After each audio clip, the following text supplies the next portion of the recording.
আজকে আমাদের এখানে অর্ডার আছে 1 কেজি বালুশাহী মিষ্টি আর 1 কেজি কালোজাম মিষ্টি। তো আমি এখানে বালুশাহীর মিষ্টির ডোটা রেডি করছি, আর এই জায়গায় আমার কালোজামের ডোটা রেডি করে রেখেছি। আজকে দুটো মিষ্টি একসাথে বানাচ্ছি, এই প্রথম 2 ধরনের মিষ্টি একসাথে বানানো হচ্ছে। এর আগে শুধু কালোজাম আর লাল মিষ্টি একসাথে অর্ডার আসতো, এই প্রথম আর কি 2 ধরনের মিষ্টির অর্ডার আসছে। তো দেখা যাক কেমন হয়।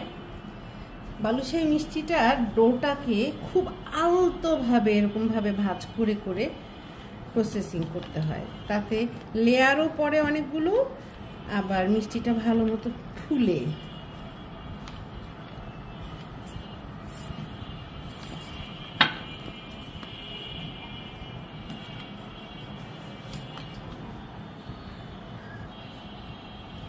হয়ে গেছে এটা, এবার আমরা রেস্টে রেখে দিব কিছুক্ষণ।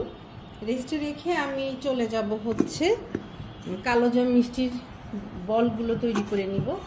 কালোজাম মিষ্টির বলগুলো তৈরি করে তারপরে আমি আবার বালুশাহী মিষ্টিটা বানাবো।